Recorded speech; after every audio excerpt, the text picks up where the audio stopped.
Sign it, right now, in front of everyone. Claudio Veri thrust a tablet into Nadia Ferraro's hands, his voice slicing through the gentle clink of cutlery on the rooftop terrace of Ristorante Aurelia. Conversations at surrounding tables dwindled into hush. Nadia's cheeks burned under the searing glare of her manager, but her spine remained straight. She glanced down at the tablet's screen, a resignation letter, already drafted with her name on it. A lie waiting for her signature. Nadia's fingers trembled just slightly as she held the tablet. Still, she kept her voice steady and soft. "Fire me if you want," she said, meeting Claudio's eyes with calm defiance. "I won't sign a lie." The words came out quietly, but each one was clear. A few of the lunch patrons gasped softly. In the corner of her eye, Nadia saw an older bartender flinch. He had paused mid-polish of a wine glass to witness the confrontation. Everyone had. The terrace's lush decor, potted olive trees, white tablecloths, the distant view of Milan's fashion district skyline, faded into the background. All Nadia could focus on was the tablet in her grip, and Claudio's sneer looming above it. Claudio's lips pulled back in a thin smile that didn't reach his eyes. He took a single step closer, towering over her. "Nadia," he said in a tone that was almost paternal, but loud enough for all to hear, "this will go much easier for you if you cooperate." He tapped the tablet screen with a blunt finger, right where the digital signature line glowed. "Sign it." The older bartender, standing near the marble bar, swallowed hard. He was a gentleman who had worked at Aurelia for years. Under his breath, barely audible, he urged, "Just sign it, please." Nadia's heart ached at the pleading in his whisper. He knew her situation, rent due tonight, the family back home in Calabria counting on her income, and he understood what losing this job would mean. Nadia's eyes flickered toward him. The older bartender gave a tiny shake of his head, silently begging her to relent for her own sake. Claudio caught the exchange and barked sharply, "Back to work now." The older bartender jolted and returned his trembling hands to the glassware. The manager's gaze swung back to Nadia. He leaned in so close she could smell the expensive espresso on his breath. "Don't test me," he said softly, words made only for her. "You think anyone here will save you? They're all my witnesses." Nadia's pulse pounded, but her expression remained composed, chin lifted at a proud angle. She felt dozens of eyes pressing on her. Diners, co-workers, all frozen in anticipation. A breeze swept over the terrace, rustling the parasols and bringing a hint of the late afternoon sun on her face. But Nadia felt cold. She inhaled slowly. "I have done nothing wrong," she replied, voice still calm, but now carrying a clear note of finality. Her fingers gently pushed the tablet back toward Claudio's chest. "I won't sign that." A hush fell. The only sounds were a distant clatter of a dish from the kitchen below and the muted din of city traffic far beneath the rooftop. Claudio's face turned a blotchy red. For a second, Nadia wondered if he might truly fire her on the spot or cause an even uglier scene. Her stomach twisted at the thought of her paycheck disappearing, her grandparents' bills unpaid, her little brother's textbooks not bought. But there was no way she would sign a confession to mistakes she never made. Soft voice, steel spine, that was how her mother always described her. Now, under Claudio's wrathful stare, she embodied it. Claudio straightened up and addressed the onlookers now. His voice regained its performative boom. "Ladies and gentlemen," he announced, "you have just witnessed an unfortunate display of insubordination." He took the tablet from Nadia with a flourish, as if showing evidence of a crime. "This employee refuses to acknowledge her misconduct. After this table's service, she will be done at Aurelia." A murmur rippled through the guests. Some exchanged uncomfortable glances. Others raised their phones, discreetly recording behind wine glasses. A sharp sting pricked Nadia's eyes, but she blinked it away, refusing to let tears betray her. Claudio paced dramatically, ensuring every table heard him. "In the hospitality industry," he proclaimed, "there is no room for those who won't own up to their failures. We maintain the highest standards at Ristorante Aurelia." He cast a derisive look back at Nadia. "And I have zero tolerance for staff who lie to my face." Nadia's nails bit into her palms. Every word was a needle, calculated to puncture her reputation. She opened her mouth to protest, to defend herself in some way. But Claudio didn't give her the chance. "Perhaps you all should know," Claudio continued, voice dripping with feigned regret. "This is not the first issue we've had with Miss Ferraro's performance." He turned to her with a sneer only she could see. "Isn't that right, Nadia?" A wave of humiliation crashed over her. She felt her face grow hot, but fought to keep her breathing steady. "That's not true," she said quietly. Claudio ignored her. "If anyone cares to dine at establishments where honesty and diligence are optional," he declared to the terrace, "I can recommend plenty of other restaurants in Milan, but under my management, no deception goes unanswered." Nadia clenched her jaw. The injustice of his words churned in her gut. She had always worked hard, at arriving early for every shift, taking double shifts when others called out, treating even the rudest customers with grace. She thought of the content of that resignation letter. No doubt it was full of fabricated infractions. The idea of everyone believing she had been incompetent or dishonest was almost too much to bear. Yet no one spoke up for her. The well-heeled patrons in designer suits and elegant dresses averted their gazes when her eyes flicked hopefully over them. The other waiters and staff stood like statues, clearly terrified for their own jobs. In Milan's high-end restaurant circuit, Claudio Veri's word could make or break you. He had connections at every venue from the Galleria to the Duomo's shadow. If he blacklisted her, Nadia knew she might never work in a respectable restaurant in the city again. As Claudio basked in the silence, he gave a satisfied nod, as if the matter were settled. He pivoted sharply and strode back into the restaurant's interior hallway that led from the terrace, leaving Nadia to endure the judgmental or pitying looks alone. For a moment she simply stood rooted to the mosaic tile floor, trying to gather the shattered pieces of her dignity. Then, chest tight, she turned on autopilot toward the service station. Her shift wasn't even over yet. She still had one last table to attend, Claudio's final command to finish serving the party at table 9 before being cast out. The injustice of it made her feel faint. Done after this table. Each step felt like it echoed those words. As Nadia moved towards the kitchen's swinging door, her foot caught on something, and she stumbled a half step. Steadying herself on the wall, she found herself near the office door. The small manager's office just off the terrace corridor, the door ajar. Inside, she noticed something unusual on Claudio's desk. A thick manila folder stamped with red block letters that read, "Cellar Log." Beside it lay a brass key glinting under the fluorescent office light. Before she could take in more, a hand slammed the door shut from inside.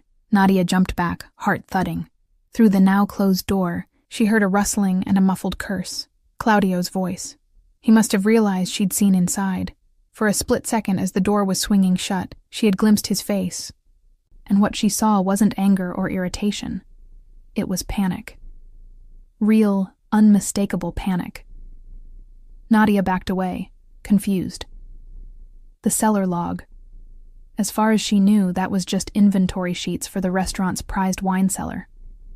Why would Claudio react so strongly to her seeing a folder? And that key, was it for the cellar? A prickle of unease crept down her spine, but she had no time to linger. She could already hear Claudio's footsteps heavy on the other side of the door. She hurried back out to the terrace with the water pitcher she had originally been fetching. At table 9, the last table she would ever serve here, a pair of businessmen were obliviously tapping at their phones. Nadia mustered a polite smile and topped off their glasses, hands steady through sheer will. They barely looked up. As she turned to go, a movement by the elevator caught her eye.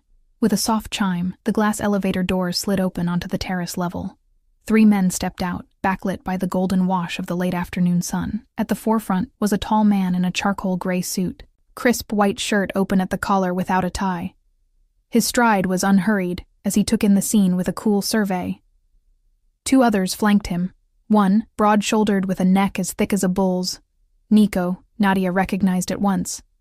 And the other leaner, refined, almost academic in his poise, Lorenzo. Dante Morelli had arrived. A hush fell across the terrace that was even deeper than the earlier silence. It was as though the air itself grew still. A few people nearest the newcomers recognized him at once. A waiter who had been hurrying by froze in his tracks and murmured under his breath, "Morelli," as if naming a ghost. One diner, halfway out of his seat perhaps to leave the awkward atmosphere, slowly sank back down, eyes averted. Nadia's chest tightened. Dante's presence here now set off a storm of emotions inside her. Relief, because she suddenly felt not so alone, and dread, because a confrontation involving him could escalate beyond control. She had hoped to shield her fiancé from this ugly incident at her workplace entirely. She hadn't even told him about Claudio's increasing harassment. Dante had enough burdens, and she wanted to fight her own battles when she could. Yet here he was, radiating a calm that made the hairs on the back of her neck stand up. He was calm, but she could sense the potential energy coiled beneath that composed exterior. Dante and his 2 companions walked further onto the terrace, their footsteps measured. Nico, the burly one, moved a half step behind Dante, scanning the area with a silent, hawk-eyed vigilance. Lorenzo's sharp gaze flickered to Nadia just for an instant, checking on her as if she were another asset to guard.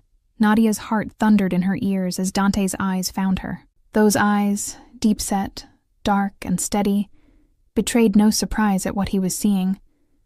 They narrowed slightly at the sight of her obviously distressed stance, at Claudio's absence from her side. Dante's jaw tightened, only for a heartbeat, before his face returned to a mask of measured impassivity. No one looking at him now would guess the fury Nadia knew might be simmering underneath. He was not just another patron. He was the patron that made seasoned chefs stammer and the richest clients whisper in deference. Dante Morelli seldom needed to raise his voice or his hand. The weight of his name and the controlled intensity in his eyes did more than any overt threat could. Nadia swallowed, suddenly hyper-aware of every pair of eyes darting between her and Dante. She quickly cast her gaze down, busying herself with clutching the water pitcher, as if nothing were amiss. "Please don't do this here," her mind begged silently, a plea she hoped he could read in her stance or expression. "Not here, not now." Dante did not say a word. Instead, he inclined his head almost imperceptibly toward her in greeting. Then he turned that same inscrutable stare toward the manager's office door. At that very moment, Claudio emerged from the hallway, straightening his suit jacket, face still flushed from his earlier triumph and that brief scare with the folder. He nearly collided with Dante standing just outside the door. Claudio halted, irritation flashing in his eyes at nearly barreling into a guest. "Mi scusi," he muttered automatically, stepping around Dante without a second glance, clearly not recognizing him. "Watch your step." "Sir," he added brusquely as he pushed past. Dante's only reaction was a slow turn of his head to follow Claudio's path back toward the terrace. His features remained relaxed. But Nadia, who knew him well, saw the subtle shift. Dante's shoulders set just a little squarer, his chin raised an inch higher. It was the posture of a man about to stake a claim. Claudio marched back to the center of the terrace, where a few customers still pretended to focus on their meals. "My apologies for that disturbance, everyone," he called out, smoothing back his hair with a composure that was returning now that he thought the worst was over. "We will handle this matter swiftly and professionally." Nadia stood frozen by table 9, water pitcher in hand, unsure whether to follow him or stay put. The last thing she wanted was another round of humiliation, especially now in front of Dante. She risked a glance Dante's way. He had stepped quietly to one side, near a column, and slipped his phone out of his pocket. With a casual motion, he tapped the screen a couple of times and held it low at his side, camera facing toward the unfolding scene. Nadia realized he was recording everything, quietly gathering proof of Claudio's behavior. A swell of gratitude and admiration hit her. He wasn't storming in with bravado. He was calculating, protecting her in the way that counted. Claudio either didn't notice the subtle move or didn't care, because he continued as though Dante were just another patron to shoo along. "Now, Miss Ferraro," he said, turning to Nadia with a cold smile, "do you have anything to say to our guests before you leave employment here?" Nadia's throat was dry. She opened her mouth, but before she could respond, a quiet voice sliced through the charged air. "If he touches her again, stop it." Dante's words were soft, meant only for Nico at his shoulder, but in the tense silence of the terrace they felt thunderous. For a moment, Nadia's mind flashed back to gentler days. Before all of this, back when Dante was just a familiar patron at her restaurant, rather than a silent guardian at her back. Weeks ago, on a quiet afternoon, Nadia approached a corner table with an espresso in hand. The man seated there looked up from the newspaper spread before him. It was the same man who now commanded the terrace's attention, Dante Morelli, though back then he was simply an elegant stranger, who had become a regular. He visited Aurelia almost every week, thus always requesting a seat on the terrace, always alone. Nadia offered the demi-tasse cup with a polite smile. "Double espresso macchiato, 1 sugar on the side," she said, setting it down exactly as he preferred.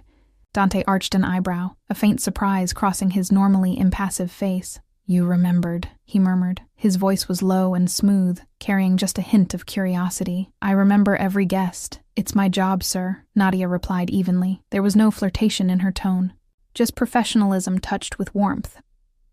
Her answer was simple fact, though truthfully she remembered him a little more than most, not because of his striking presence or the quiet intensity in his eyes, but because he had been unfailingly polite in all their brief interactions.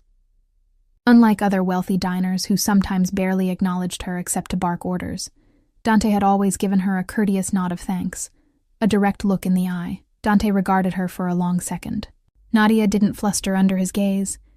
She merely refilled his water glass and asked if he needed anything else. He noted the calm competence in her movements. No extra chatter, no attempt to charm him beyond offering excellent service. As she moved off to tend another table, he continued to watch quietly. At a nearby table, a toddler from a visiting family accidentally knocked over a basket of breadsticks, causing the child's mother to flush with embarrassment. Nadia was there in an instant, kneeling down to gently reassure them in Italian and then English, her soft voice carrying warmth. "No harm at all, signora," she said kindly, as she helped gather the scattered pieces, making the little boy laugh with a quick wink. The tension at that table diffused immediately, replaced by grateful smiles. Dante's lips had curved just slightly at the scene. He realized that what drew him to Nadia was not just her pretty face or grace, it was her quiet authority, the way she handled situations with a steady hand. There was strength in her gentle demeanor. Sitting at his corner table, Dante had lifted the tiny espresso cup and toasted it subtly in Nadia's direction when she looked his way again. She acknowledged it with a polite nod, not reading into the gesture, and continued about her work. Dante found himself intrigued. In a world where so many were either fearful of him or trying to curry favor, Nadia Ferraro was focused purely on doing her job well and treating people decently. That commanded his respect. A sharp snap of fingers pulled Nadia out of the memory and back into the harsh present. Claudio stood in front of her at the service station now. Eyes narrowed, one hand raised from the dramatic snap he'd used to seize her attention. The terrace confrontation had dispersed. A few guests remained finishing meals awkwardly, but most had cleared out, leaving behind a tense quiet and staff members hovering uncertainly. Dante, Nico, and Lorenzo were still nearby. Dante now seated at his usual corner table with a full view of the terrace, Nico hovering behind him like a silent sentry. They appeared to be playing the role of customers, but their vigilance was apparent to Nadia. "Come with me," Claudio hissed under his breath. He jerked his head toward the back hallway. Nadia's stomach nodded, but she followed. She caught a glimpse of Dante's face as she turned. His eyes met hers, and in them she saw an unmistakable message: stay calm. Nadia gave the smallest nod in return. Claudio led her down a narrow corridor toward the storeroom and staff lockers, away from prying eyes. The corridor was dimly lit and lined with shelves holding dry goods and spare linens. As soon as they were out of sight of the dining area, Claudio spun to face her. He didn't raise his voice this time. When he spoke, it was in a low, venomous whisper that echoed off the tiled walls. The sudden quiet danger in his tone was far more frightening than his public bluster had been. "You think you're clever, don't you?" Claudio said, taking a step closer.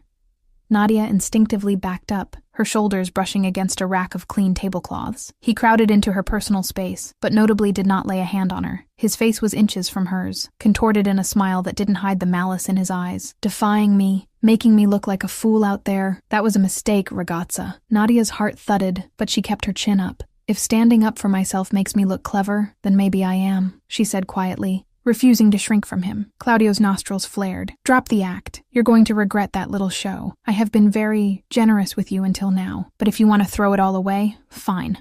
He braced one hand on the wall beside her, caging her in without actually touching her. His voice dropped even further, barely above a breath. "You saw something you shouldn't have." Her eyes widened for a fraction of a second. The folder in the office, the key. So this is what it's about, Nadia realized. Not a few supposedly cold plates or minor work infractions. Claudio was afraid of what she glimpsed on his desk. She pressed her lips together, unwilling to give anything away, but her silence only seemed to spur him on. "Don't play dumb," he whispered, the harsh consonants of his Milanese accent slicing each word. "That little peek into my office. Think you're sneaky? I know you noticed the cellar log." Claudio's upper lip twitched when he said it. "You have no idea what you stumbled on. And believe me, you don't want to. It'd be bad for your health, capisci?" A cold weight settled in Nadia's stomach. She had no real clue what was in that log, or what Claudio was up to, but his reaction told her it was serious. "I haven't said a word about anything," she answered carefully. "I don't know what you're talking about." "Brava," he sneered softly. "Keep it that way." He let that hang, then continued. "Now listen, your future here is over, we both know that. But how you leave, quietly or in disgrace, that's still up to you." He leaned in, his face a mask of hatred and a touch of desperation. If you make a fuss, if you even think about talking about things that aren't your business, I will personally make sure you never work in Milan again. Actually, not just Milan, Rome, Florence, hell, I'll have you blackballed in every decent restaurant from here to Naples. Nadia felt a quiver in her knees at the sheer spite in his tone. You can't do that, she whispered, hoping she sounded more confident than she felt. Oh, I can. You know I can, Claudio hissed. I have contacts. A phone call here, a rumor there about you stealing, and you'll be done. He paused, letting that threat sink in. Then his eyes glinted with a nastier idea. But even that might be merciful compared to what else I could do. He straightened a bit, removing his hand from the wall and dusting off his suit jacket, as if this were a polite chat. Your family, for instance. His voice was almost conversational, but Nadia's blood ran cold. Claudio glanced at her out of the corner of his eye. Your father still struggling with those medical bills down in Calabria? Your little brother, what's his name, Matteo, starting university soon? That's a nice dream. It'd be a shame if the money you send every month suddenly stopped. Or worse, if some unfortunate incident befell the people you love back home. Nadia's hands curled into fists at her sides. A hot, protective anger surged through her fear. How did he know so much about her family? She'd never discussed her personal life at work. Claudio must have dug into her background, perhaps anticipating he might need leverage. Keep my family out of your mouth, Nadia said, her tone low and shaking with barely restrained fury. They have nothing to do with this. Claudio's grin returned, wolfish and triumphant. He knew he'd hit his mark. Then do exactly what I say today, he responded. Otherwise, I'll make sure all those lovely people in your life feel the consequences of your stubbornness. He tugged at his cuffs, adopting a mockingly sympathetic look. You wouldn't want Nonna's house to catch fire because you made a poor decision, would you? Accidents happen all the time. Nadia's vision blurred at the edges from a wave of rage. She trembled, but forced herself to exhale slowly, meeting Claudio's gaze. I'll finish my shift, she said at last, echoing the only option he'd truly given. Just as you asked, and then I'm leaving. She added the last part with a steely whisper, letting him know she had no intention of meeting him beyond today. Good girl, he purred, patting the air as if to calm a skittish horse. You're catching on. Claudio stepped back and smoothed his tie. His eyes were alight with a manic satisfaction. As long as we understand each other, Nadia. Nadia didn't trust herself to speak. She gave a tight nod, swallowing the vile taste of defeat. Inside, her mind was racing. He planned to get rid of her. Frame her, perhaps. All to cover up whatever scheme he was running through Aurelia. But what was happening today of all days? He'd said today. She recalled his words. This is about today's VIP arrival. Something critical was happening soon, and he was desperate to complete it without a hitch, and without her interference. Claudio took a deep breath and exhaled, the menacing confidant replaced by the polished manager mask once more. Time to put on a show, he said briskly. We have an important guest coming, and I need everything to be perfect. He flashed her a final warning look. So keep that pretty smile on and your mouth shut unless you're spoken to. He turned on his heel, shoes squeaking on the tile as he strode out of the corridor. Nadia waited a beat, her legs threatening to give out beneath her. She braced herself on a shelf, sucking in a shaky breath. Through the adrenaline roaring in her ears, she hadn't noticed the subtle scuff of another pair of shoes near the end of the corridor. Around the corner, just out of sight, Dante Morelli stood with his back against the wall, fists clenched at his sides. He had followed like a shadow when Nadia was taken aside, and he'd heard every poisonous word. Dante's face was a granite mask in the gloom, impassive, but for the storm raging in his eyes. Yet he held himself back. He resisted the urge to step in and snap Claudio's neck then and there. Patience, control, let the snake uncoil itself. He reminded himself grimly. Dante knew Claudio was on the verge of making a fatal mistake, and he intended to have proof when it happened. By the time Nadia gathered herself and emerged from the corridor, Dante was gone from the hallway. She saw only the swish of Lorenzo's tailored suit disappearing around the opposite corner, as if the men had never been there at all. Squaring her shoulders, Nadia walked swiftly back toward the terrace. She still needed to collect her bag and clock out, presumably, once that final table was done. But as she stepped onto the terrace, she realized something was very wrong. The remaining staff and even a few customers were all standing in a loose circle near the center of the terrace, murmuring to each other. Claudio was there too, putting on a grave face. In his hand, he held a small velvet pouch. There's been a theft. Claudio was announcing solemnly to those assembled, his voice projecting authority and distress. "And a very valuable item is missing from our safe." He lifted the velvet pouch slightly for emphasis. "This was supposed to contain an heirloom necklace for our VIP guest arriving this evening, a gift from the restaurant, but it's empty now." He turned in a slow circle, eyes scanning faces of staff and the last onlookers alike. Gasps and whispers traveled through the group. Nadia froze at the edge of the gathering, heart thumping. A theft? An heirloom necklace? None of this was something she'd heard of until this instant. Claudio's eyes flicked to her, and in that moment she understood with sickening clarity. This was his plan. Create a crisis, play the benevolent manager wounded by betrayal, and point the finger at the convenient scapegoat, her. Claudio continued, sorrow and anger mingling in his tone with theatrical flair.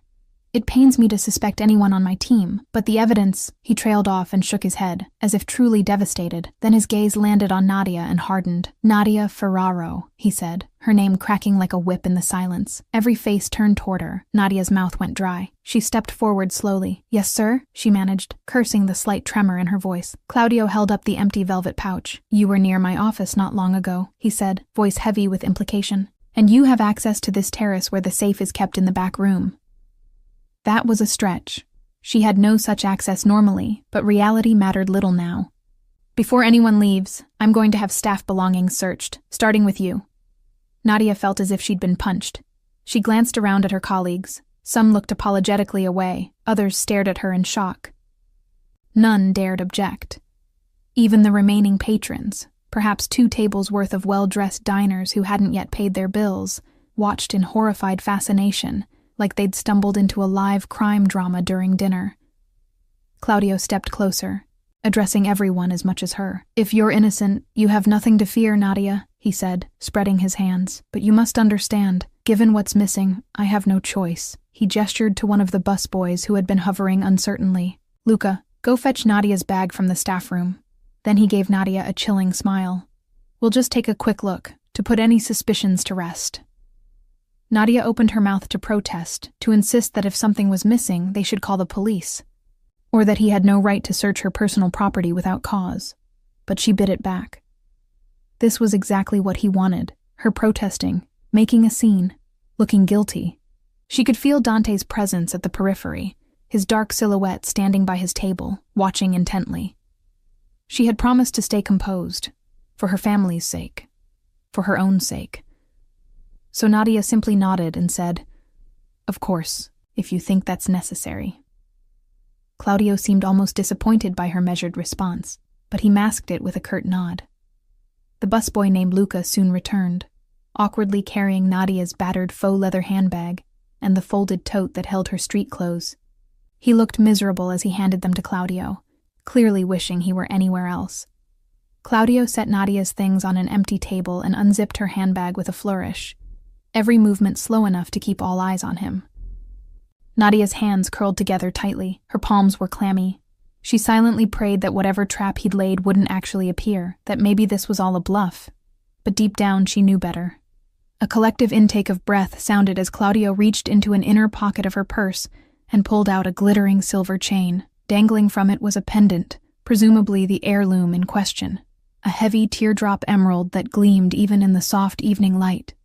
It looked obscenely out of place draped over Claudio's fingers. Nadia's heart plummeted to the floor. She had never seen that item before in her life. A surge of indignation and fear washed over her. Before she could say anything, Claudio held the necklace up for all to see. "Well," he said gravely, "would you look at that?"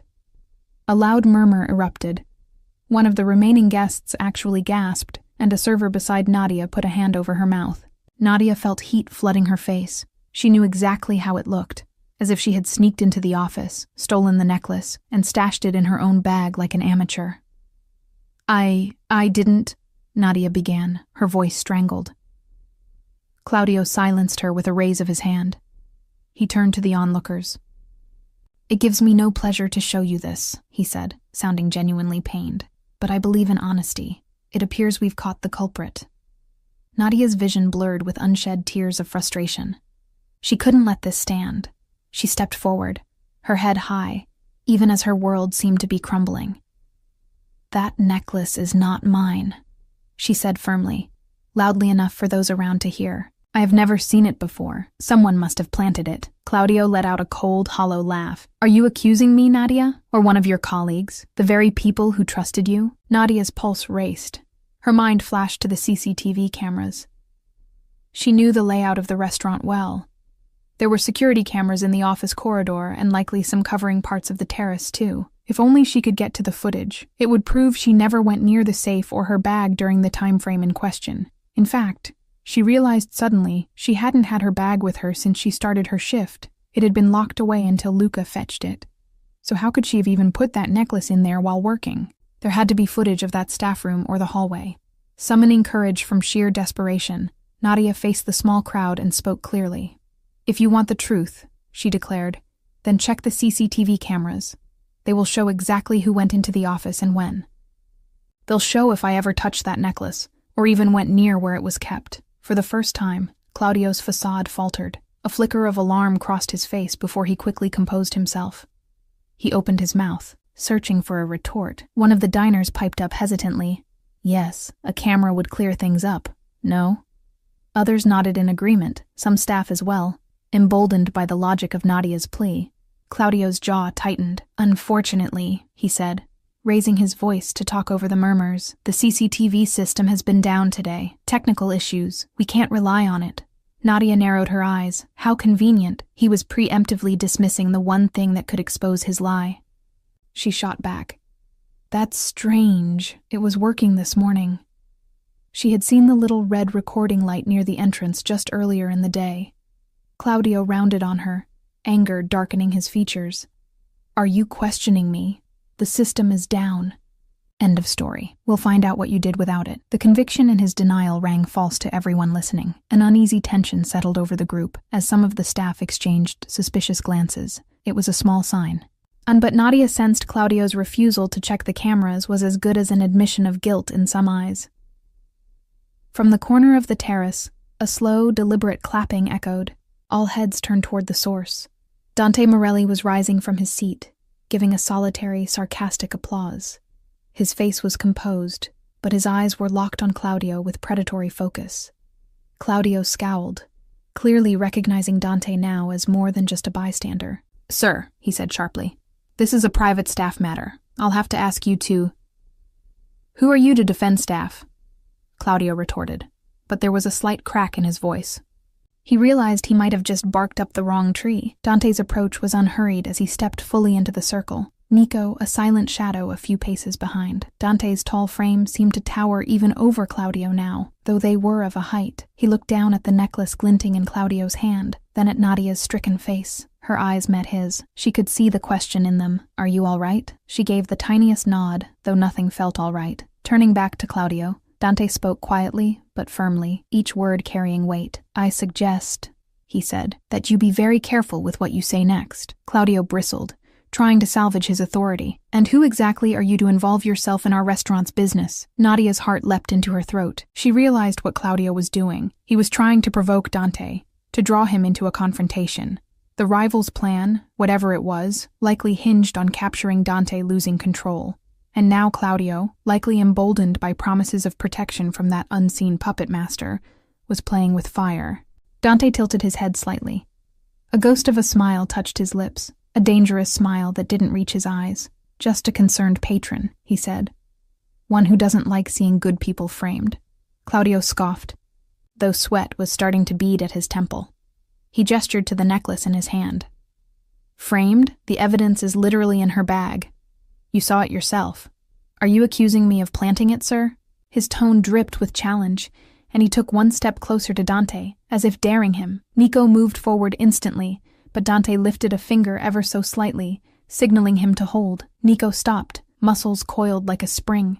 Dante and Claudio were now chest to chest, a mere inches apart. Nadia's breath caught. She realized how precarious the moment was. Claudio's whole body was tense, like a rabbit cornered by a wolf, but still foolish enough to bare its teeth. You're trying to provoke me, Dante said softly. There was almost a trace of amusement in his voice, as if he found Claudio's bravado mildly entertaining.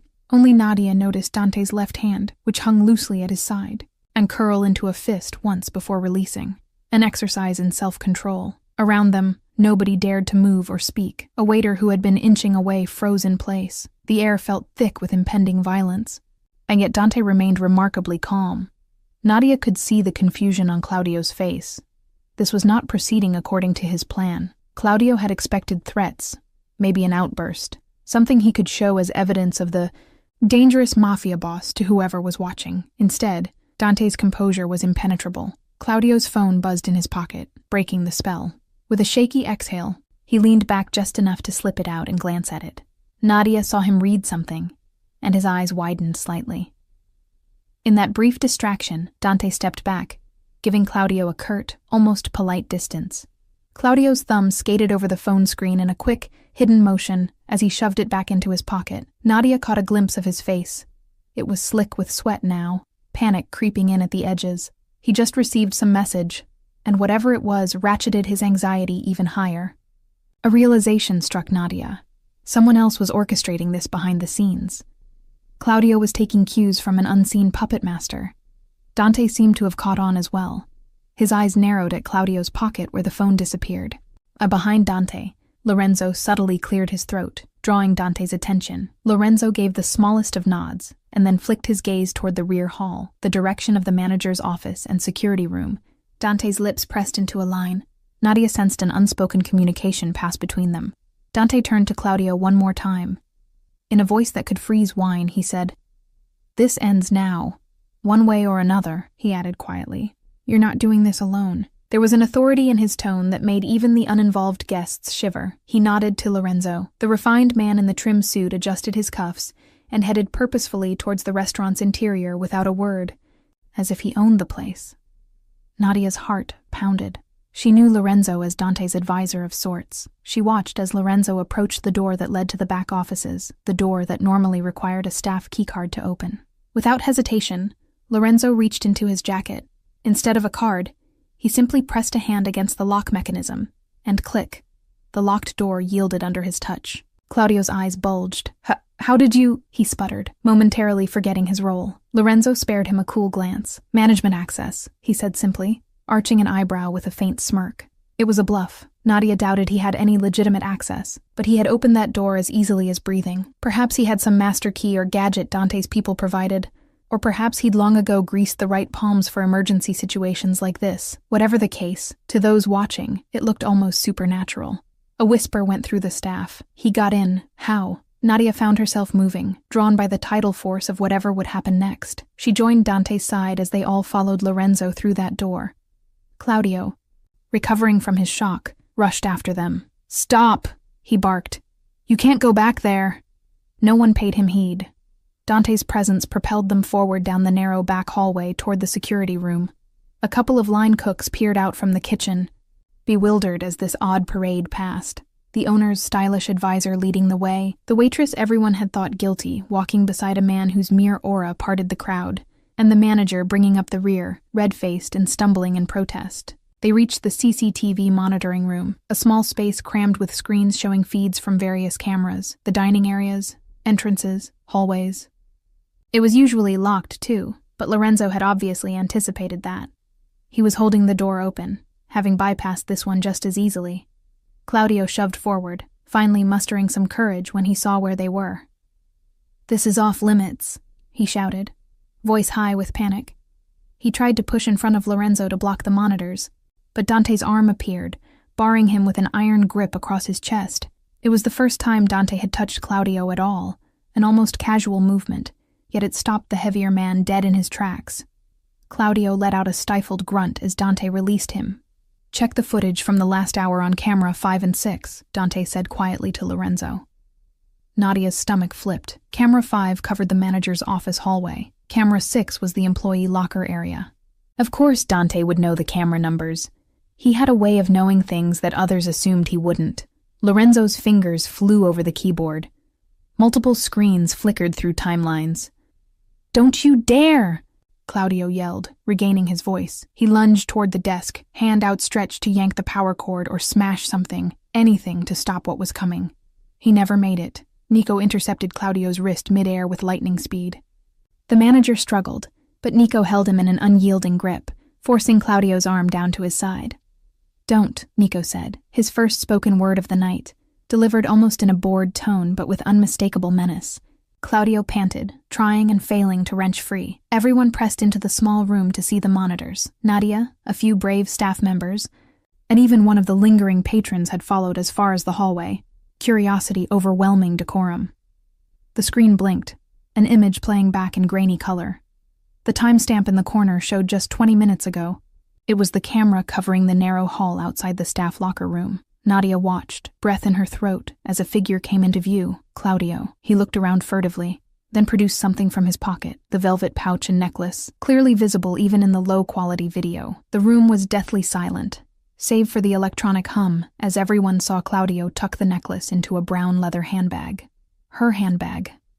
Nadia recognized it instantly on the screen. A collective gasp. Someone behind Nadia muttered, "My God." Claudio went limp in Nico's hold, all color draining from his face. "No, that's doctored," he croaked. "That's not real. It's edited." Lorenzo switched to another angle, camera 7 perhaps, showing Claudio leaving the locker room in a hurry, wiping sweat from his brow.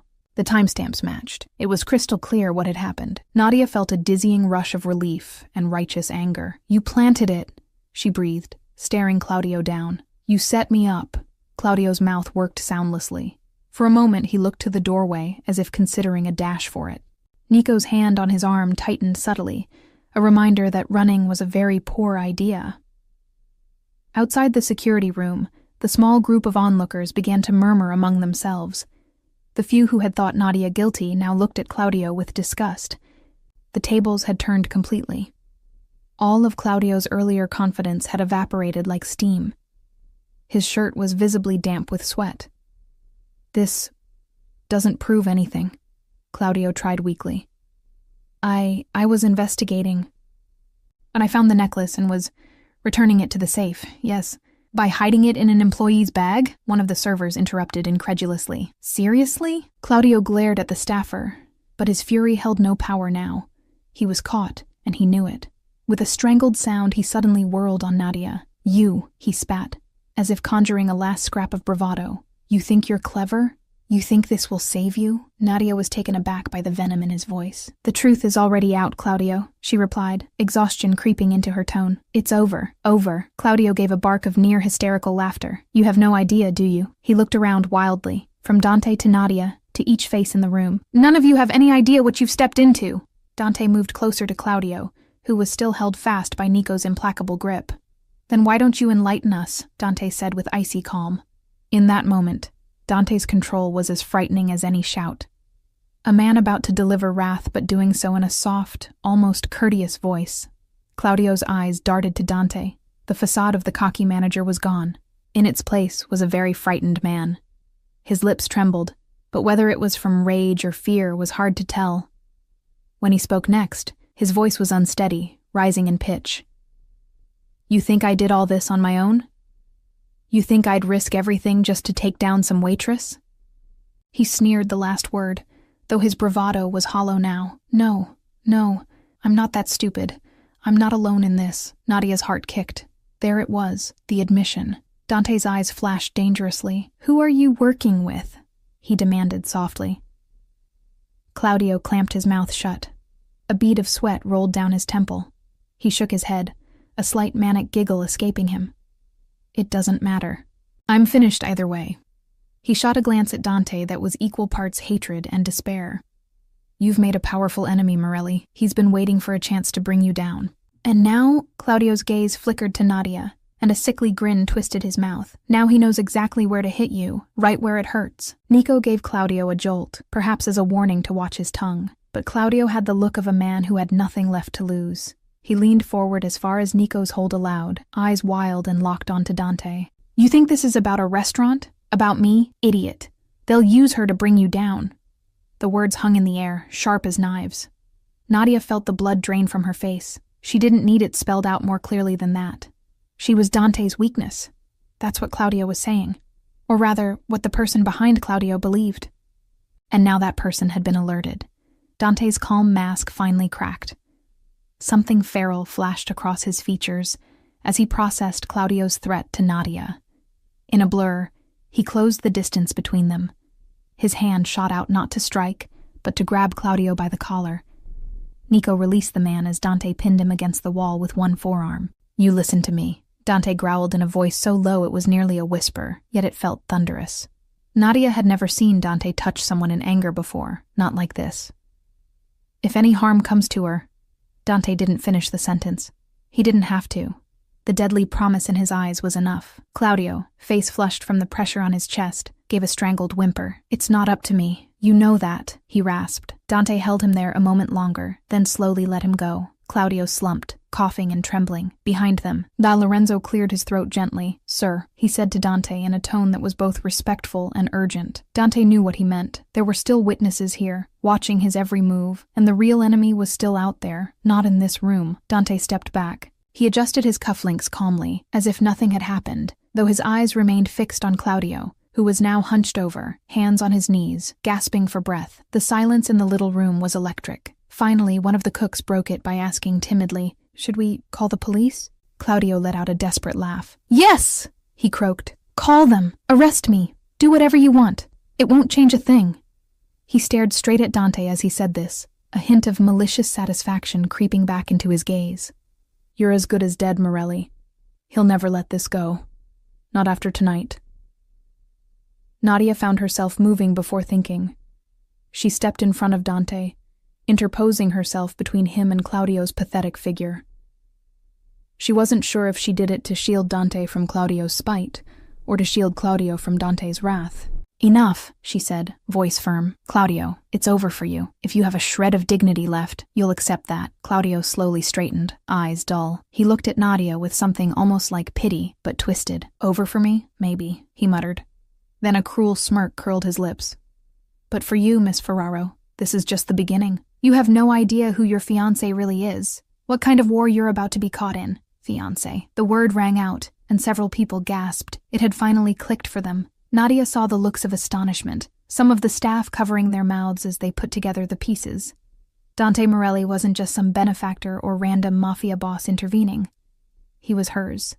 In the heat of everything, Nadia had almost forgotten that not everyone knew, but there it was, out in the open now. Dante's hand found Nadia's shoulder. He gently drew her back a step, moving to face Claudio himself. The look on Dante's face was no longer furious, it was eerily calm. The eye of a hurricane. "You're done here," Dante said quietly to Claudio. "I'll deal with your powerful friend soon enough. But you," he glanced at the damning paused video still on the monitors, "you get to live with the knowledge that you failed. You tried to ruin an innocent woman, and all you managed was to ruin yourself." Claudio opened his mouth, then closed it. He had nothing left to say. His shoulders sagged in defeat, though his eyes still burned with spite. Nico finally released his hold entirely, and Claudio just stood there, massaging his wrist where Nico had gripped it. Lorenzo stepped forward. "I've called our friends in law enforcement," he said. "They'll handle him." Nadia had no doubt that by friends, Lorenzo meant either bribed officials or private security on Dante's payroll, who would ensure Claudio was turned over to the police, with all the evidence of his crimes neatly packaged. Possibly they would extract more from him about this mysterious partner before handing him off. Dante's network was efficient like that. At that announcement, Claudio's bravado melted completely. He looked frantically between them. "You can't... Please," he stammered, reaching a hand toward Dante as if for mercy. Dante looked at him with a mixture of contempt and something almost like disappointment.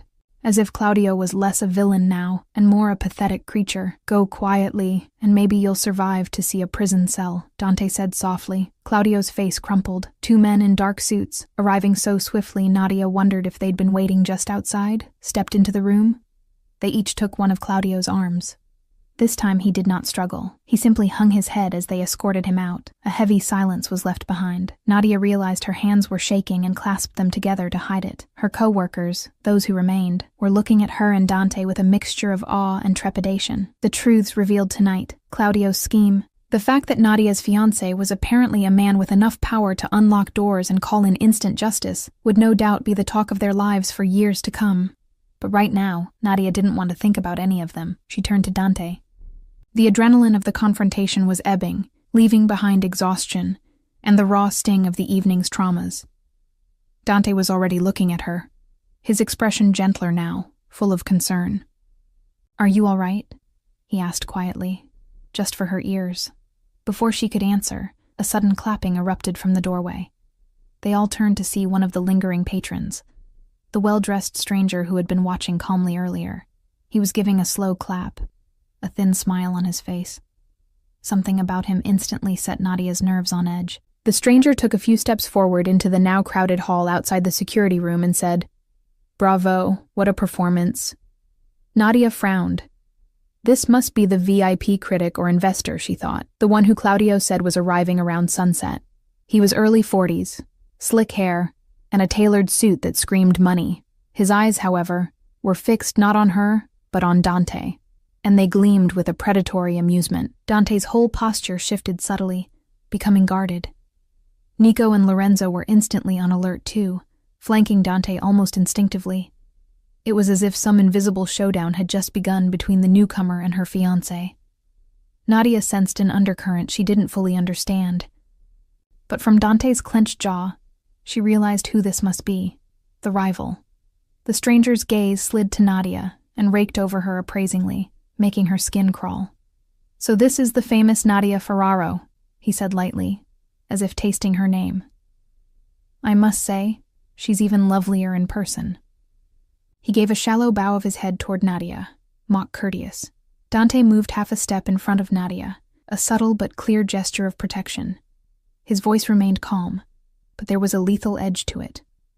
"You're trespassing on private property," he said to the man, not acknowledging the familiarity. The rival chuckled softly, ignoring the comment.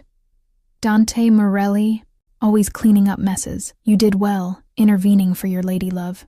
His accent was local, but tinged with an affected lilt, like someone who had spent time abroad. "I only wish I'd brought popcorn for that little drama." "Thoroughly entertaining," Nico bristled at the man's tone. "You should leave," he warned, stepping forward, but Dante subtly put a hand out to restrain him. The rival tilted his head, looking at Nico with a smirk. "Ah, the loyal dog. Down, boy," he said, entirely fearless. Lorenzo's eyes flashed. "Watch your mouth," he said in a dangerously quiet voice. The rival made a tisk sound. "Everyone's so sensitive tonight." He returned his attention to Dante. "You know why I'm here, Morelli." Dante's reply was ice cold. "If you've hurt any of my people to get here." The rival held up a hand as if in surrender. "Relax. I'm just an investor coming to check on his interests. Isn't that right, Claudio?" He glanced theatrically behind him, then feigned surprise. "Oh, Claudio's indisposed. How unfortunate." Nadia's blood boiled at how glib he was. This man had clearly orchestrated everything that happened tonight. He had tried to use her as a pawn to get to Dante, and he was standing here gloating. She felt Dante's arm gently press her back, a subtle plea for her to stay out of it for now. "You saw what happened," Dante said evenly. "Your man failed. It's over." The rival's smile only widened. "Over? Dante, this was never about a single restaurant manager." He placed his hands in his pockets and rocked back on his heels slightly, looking as casual as if they were discussing the weather. "Consider tonight a declaration of intent, a little message to you, courtesy of me." Silence fell. The rival and Dante locked eyes, and Nadia could almost feel the clash of wills. Finally, the rival sighed dramatically and gave a slight shrug. "Well, I've delivered my message, and I've seen enough for one night. It was a pleasure making your acquaintance, Miss Ferraro," he added, eyes sliding to Nadia once more. "I hope our next meeting is less eventful." Nadia met his stare with defiance, refusing to be intimidated. She said nothing. With that, the rival took a step back and gave Dante a parting nod. "Ciao, Morelli. Enjoy the rest of your evening, while you can." The veiled threat hung in the air like smoke as he turned and walked away, leisurely, as if he hadn't a care in the world.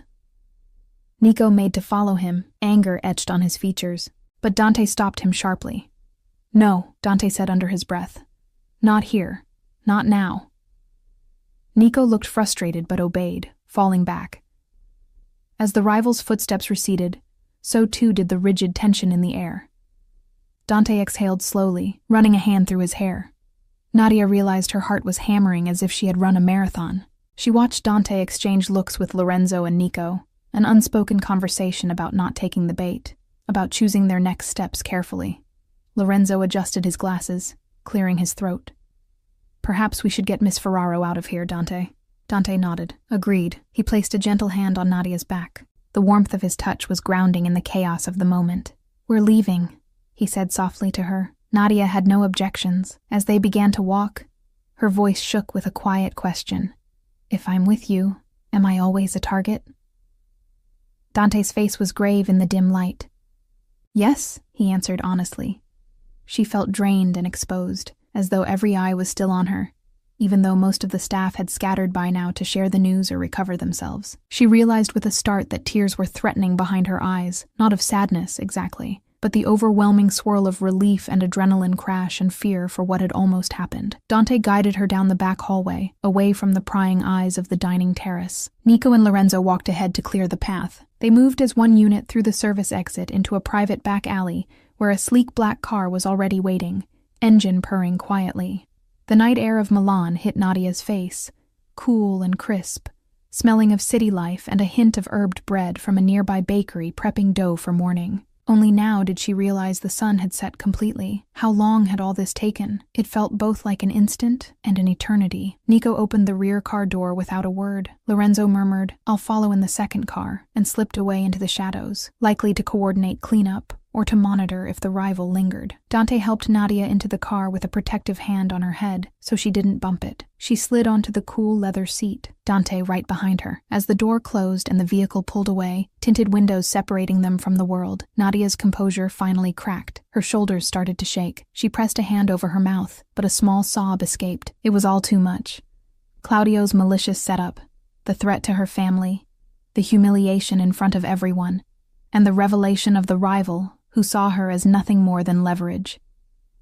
And through it all, Dante had been there, a steady rock, holding back his fury for her sake.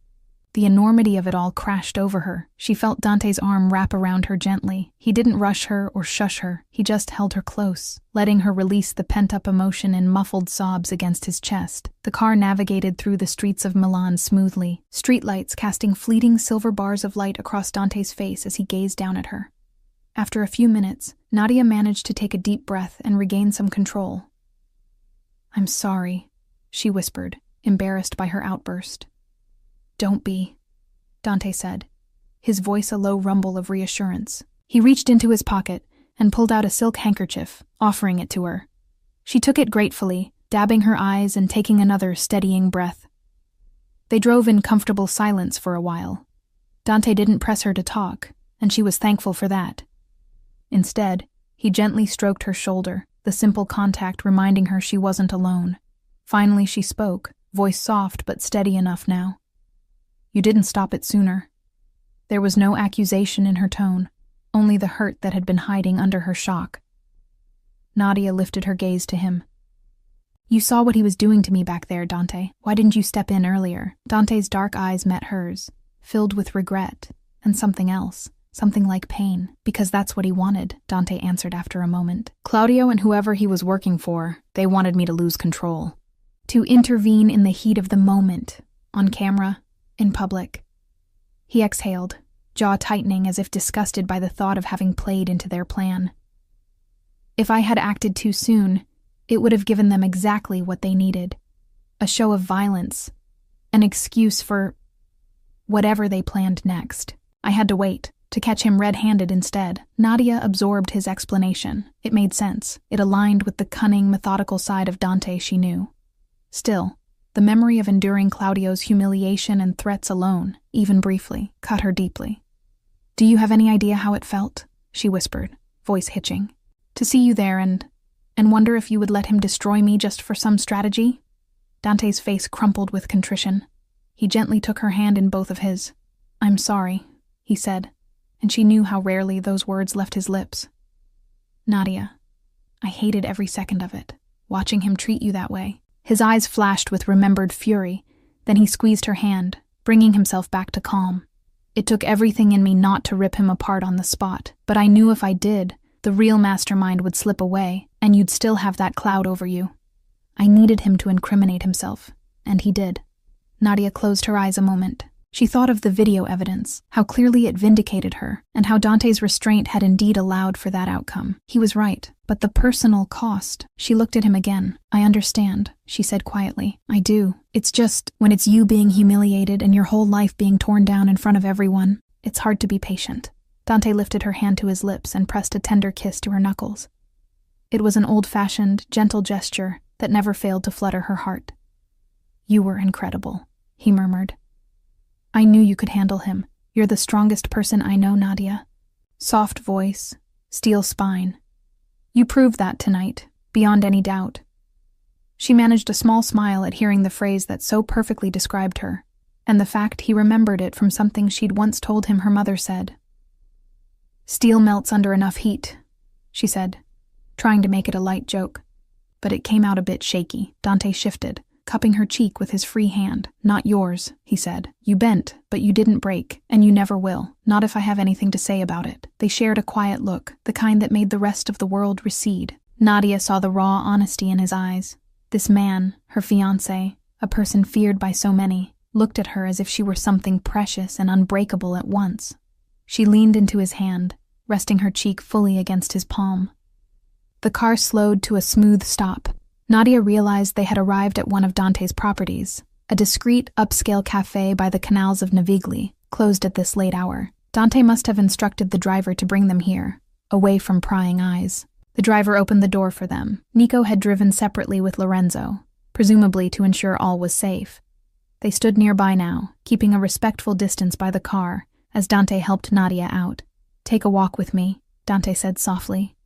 It was well past twilight, and the narrow canal-side street was quiet, lamps reflecting in the gently rippling water. Nadia nodded. Hand in hand, they strolled along the canal. The night was peaceful, with only the sound of distant laughter from night owls and the lapping of water against stone. Nadia's heels clicked on the cobblestones, but Dante matched her pace easily. For a while, neither spoke. It was enough to simply be together, away from all the chaos. After a few minutes, Dante led her to a wrought-iron bench beneath a street lamp and gestured for her to sit. She did, and he sat beside her, their shoulders touching. Nadia stared down at her hands. Her fingers were still clenched around Dante's white handkerchief, now damp from her tears. She gave a rueful chuckle and tried to hand it back. "I ruined this," she said. He shook his head and closed her fingers back over it. "Keep it. A little mascara never hurt anyone." That drew a genuine small laugh from her, the tension easing. They lapsed into silence again. This time it was Nadia who broke it. "I was so scared tonight," she admitted quietly. "Not of losing the job, or even of Claudio. I was scared that maybe you'd see all this and think I wasn't worth the trouble. That I was a liability." It was hard to voice that insecurity. But after what Claudio and the rival had said, she needed to. Dante's brows drew together in disbelief. "How could you think that?" She shrugged, swallowing the lump in her throat. "Your world. It's dangerous. I knew that, even before tonight. And now, here it is, exploding into mine. If I'm a weakness that your enemies will target, maybe you'd be safer." "Stop," Dante said, his tone firm but not unkind. "Don't even finish that sentence." He turned on the bench to face her fully, taking both her hands in his. "Nadia, I have many things in my life. Power, money, enemies aplenty. But none of it means a damn thing to me compared to you." He reached up and gently brushed a strand of her hair behind her ear. "Weakness? You are the source of my strength, not a weakness. They only think you make me weak because they have no idea how much stronger I am with you at my side." Nadia's eyes filled again, but this time they were tears of profound gratitude and love. She leaned her forehead against Dante's, and he closed his eyes. They stayed like that for a long moment, two souls finding refuge in each other. A soft buzz interrupted them. Dante's phone. He sighed, pulling back to fish it from his pocket. Nadia could see the caller ID. Rinaldi. Dante answered, and though Nadia could only hear his side, she guessed the gist immediately when he stiffened at the voice on the line. "Rinaldi," he said evenly. She couldn't hear the reply, but Dante's face hardened. The voice on the other end was tinny and harsh enough that a few words escaped the speaker. "Your weakness, public now." Nadia tensed, instantly recognizing the threat. Dante's arm tightened around her protectively. His voice, when he responded, was deadly soft. "Listen carefully, Rinaldi," he said. "Her name is off limits. You or anyone touches Nadia, And there won't be a war, there'll be a funeral. Yours. He hung up without waiting for a response, the finality of the disconnect echoing in the quiet night. Nadia released a breath she hadn't realized she was holding. Was that... Dante nodded.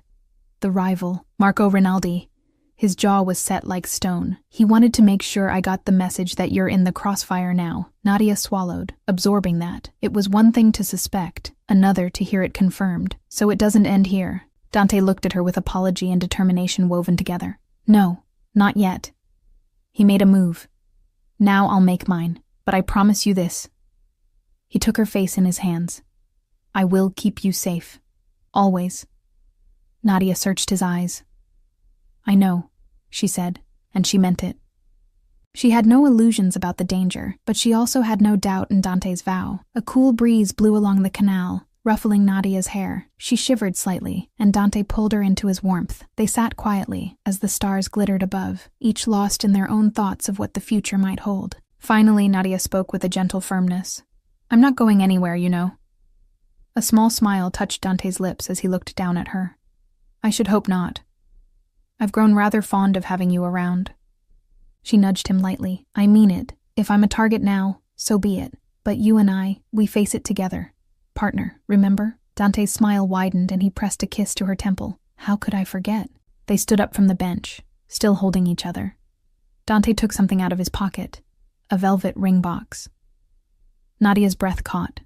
He flicked it open, revealing the engagement ring he'd given her some weeks back, a beautiful solitaire diamond flanked by sapphires. She'd taken to wearing it on a chain at work to keep it safe and discreet, but he must have retrieved it from her things when everything was recovered. Wordlessly, Dante slid the ring from its box and took Nadia's left hand. She felt her heart thumping as he slipped the ring onto her finger where it belonged. We have a wedding to plan, he said, almost casually, as if discussing dinner. Nadia's throat tightened with emotion.